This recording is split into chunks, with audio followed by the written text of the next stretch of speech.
Nu ką, sveiki gyvi.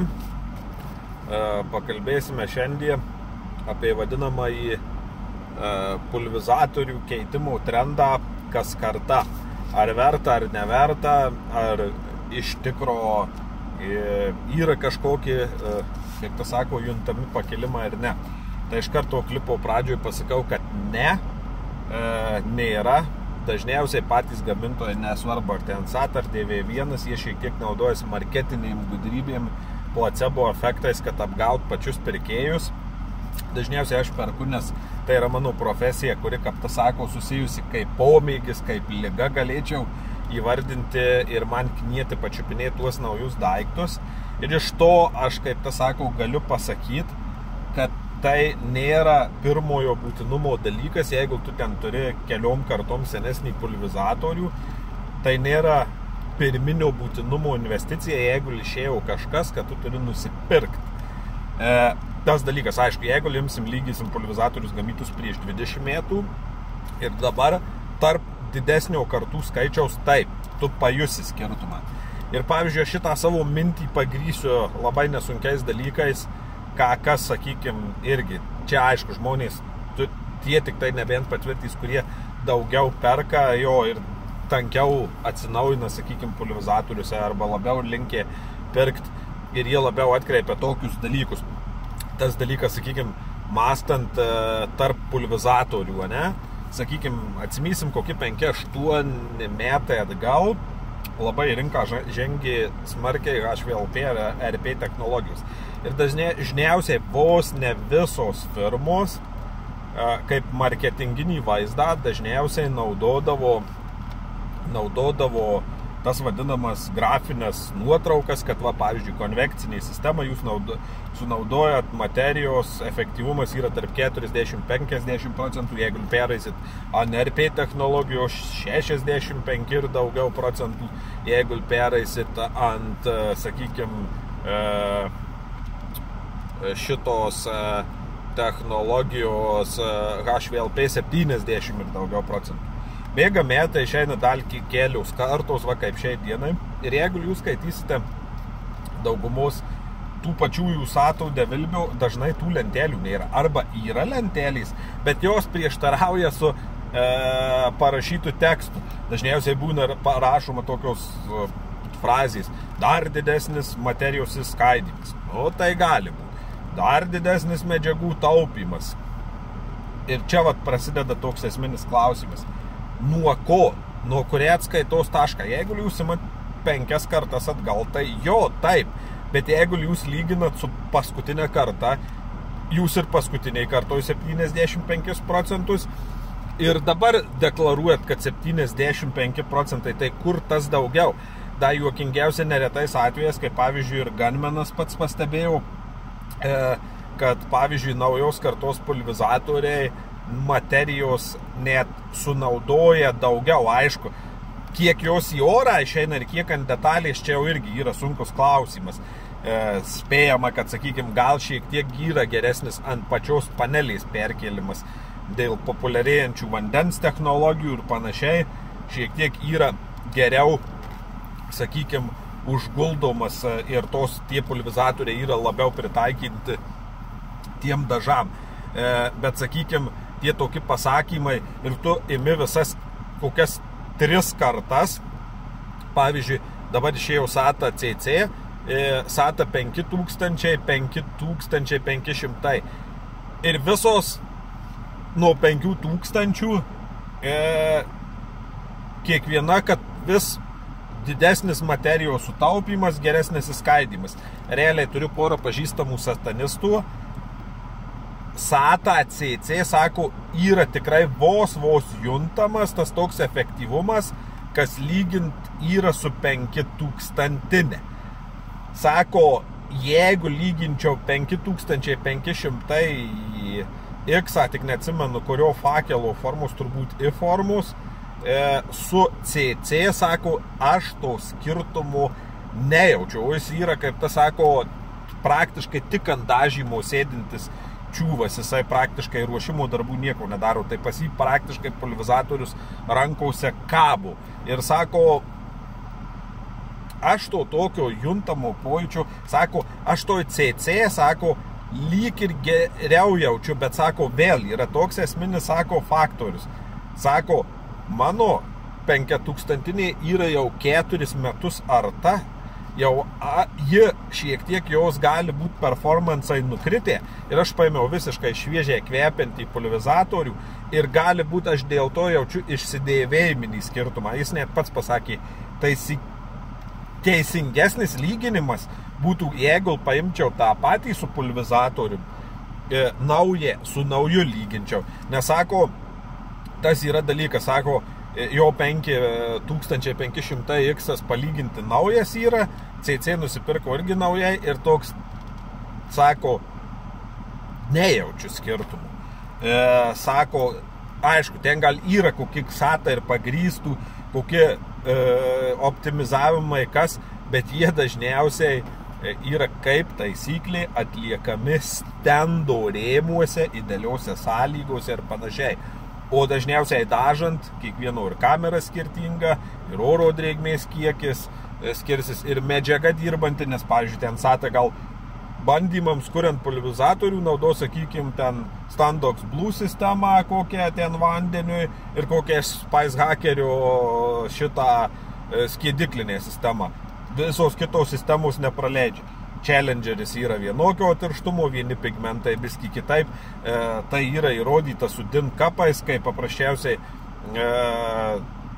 ale paruoštas ready mixas, tam tikrų dažų vienas išbėga per 19 sekundžių, kitas išbėga per 21 sekundę. Jie yra toj pačioj kategorijoje, bet 2 sekundės yra skirtumas tam pačiam kiekiui. Tai dažymo efektyvumą gali įtakoti.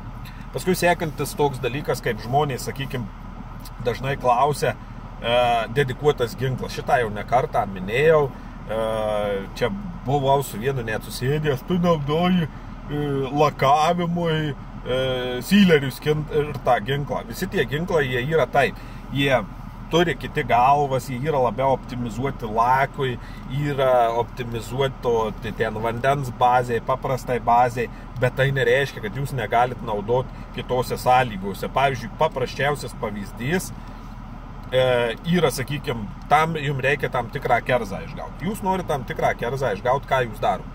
Jūs, pavyzdžiui, plius minus ten su tokiu komplektacijų pulverizatoriais nusistato 2 barus, atsiskiedžia tą laką tiek pat, nudažė 2 pilni sluoksniai, tas kerzas guli taip, kaip reikia, tose pačiose oro sąlygose.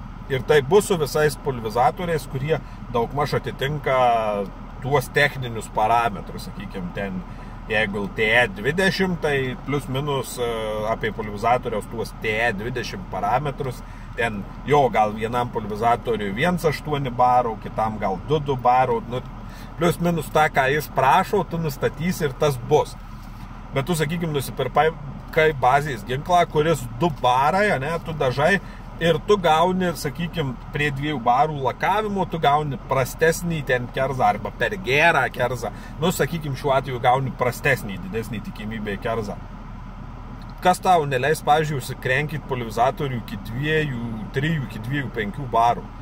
Užsikrenkinsi ir gausi tą patį kerzą, ką yra nie. Aišku, tu aukoji tam tikrus dalykus. Kyla dulkių kiekis, dulkių debesis vadinamas iš pulverizatoriaus. Pulverizatoriaus rėkimas yra didesnis, šiek tiek tas aerodinaminis slėgis įsitraukia iš paskos daugiau medžiagos, suvartoji daugiau medžiagos, bet irgi padarai. Tokio kaip griežtai dedikuoto ginklo jau nėra. Aš sutinku, kad gamintojai stenduose ir panašiai, jie, kaip tas sako, reguliuoja ir tiksliausiai pritaiko medžiagai, bet tiek man tekė lakuoti su waterborne galvom, kurios tipo vandeniniai bazėje skirtos, tiek man tekė ir su lako galvom dažyti. Kai ilgiau dažai, tu matai, kaip ginklas elgėsi ir tu prisitaikai. Sakykime, ten prisimenu, kas liečia su lakavimu, sakykime, pušką. Sakykime, standartinis atstumas berods 20 cm, ne plius minus, kokiu lakuoji bazę įpylus, jaučiau, kad biskį per daug stipriai varo ir, sakykime, lašas yra stambesnis. Čiučiut padidinau slėgį.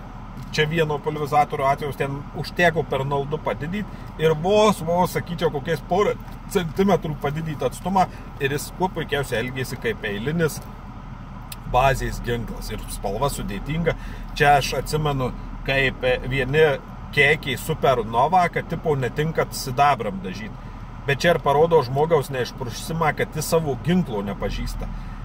Jis nežino, kad į Supernova įpylus skystesnį laką ar skystesnę medžiagą, jisai, jeigu visi knobai atsukti ant maksimumo, jis daro, vadinamą, kaip rusai sako, vasmiorkė arba aštuonkė, nes jis turi over automatization efektą ir jis plitina plėšo šluotą. Jeigu medžiaga tiršta, jis tada laikosi ant centrų. Ateini, atsistoji prie popieriaus lapo, vienas fakelo šotas pasireguliuoja, antras fakelo šotas, ketvirtas fakelo šotas, penktas fakelo šotas, dar prisimenu, čia kokiu, sakau, 7 metai atgal automobilių dažytojų bendruomeniai, visada būdavau devilbių, dažau, į vatą lakuoju, bet net, sakau, šūdai užvirė, paėmiau, supyliau į tą į vatą, aišku, kitus jau ginklus tiek tu pažįsti, kad tu atsistoji, tau nereikia net į kažkokį lapą ar kažkur pūstų tiesiog iš šono išėdamas išpūti, tu matai, ar fakelas teisingas, susireguliavai, pastatei ir tu jauti, kaip jis dirba. Ten aš, aišku, paėmiau ant bazės ir aš to tiksliai nežinojau ir aš tą pulverizatorių pasistačiau.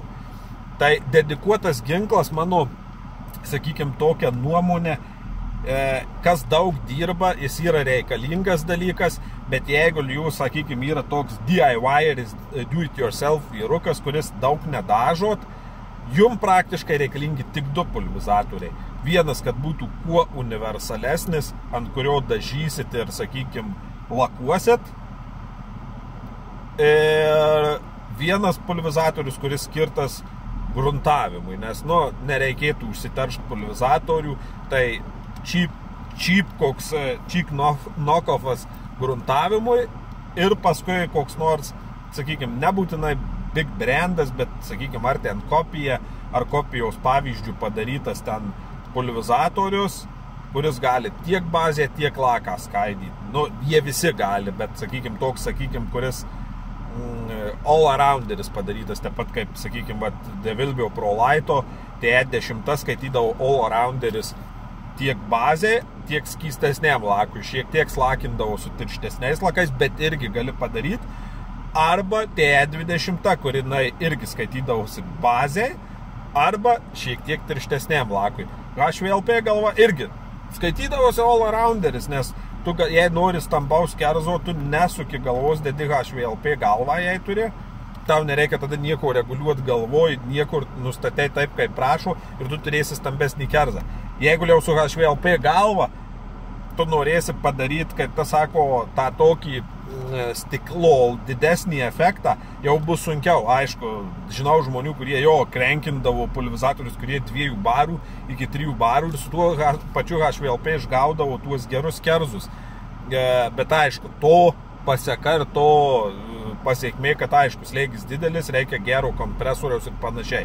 Tai čia toks yra adaptavimasis prie sąlygų. Šiandien video tiek, dėkui, peace out.